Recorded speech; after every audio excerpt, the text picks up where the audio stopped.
नमस्कार रूपा किचन को आपण मानक स्वागत। देखंतु आजिर रेसिपी पोटल आलू झुडंग चिप्स। एबे तो वर्षा दिन चली आपण चाहिए स्नैक्स आइटम रे संध्या बेले छाणी पिला मानक खुआई पारे घर लोक को खुआई पारे।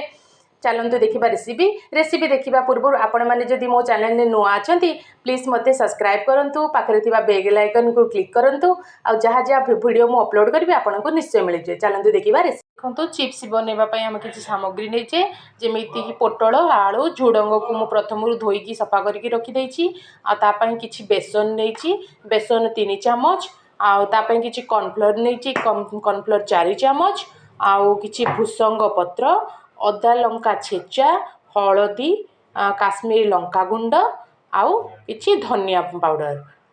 देखो एबे स्टार्ट करवा आमे प्रथम एमती गोटे पात्र नहीं जावा आउ रखि पनीपरिया को आम एदेबा। देखु तापर रखि हलदी गुंड लंका गुंड धनिया गुंड अदा रसुण भूसंग पत्र को सब ऐड करदे।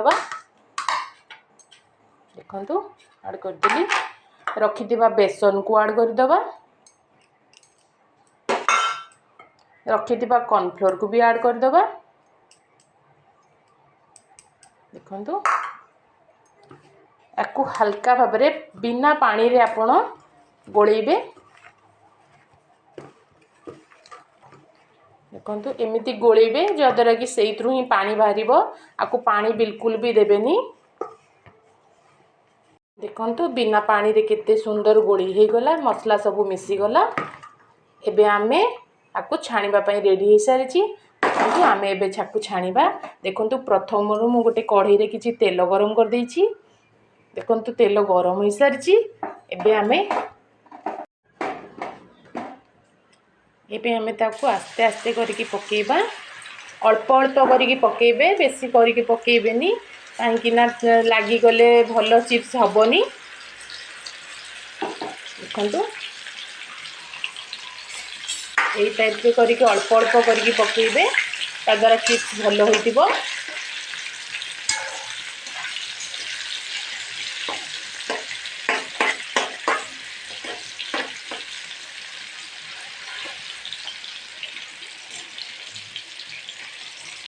देखु वर्तमान चिप्स हो सारी आम ताकू छाणीदबा छाणिकी गोटे पात्र में रखीदबा।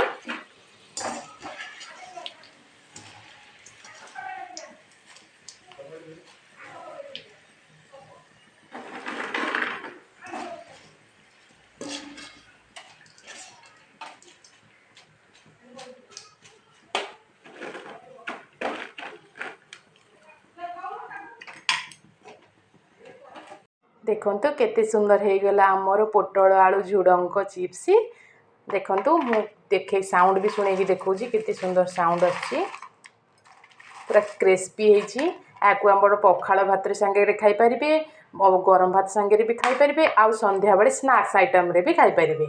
रोची भल होती लाइक शेयर कमेंट करने को भूलिबेनी।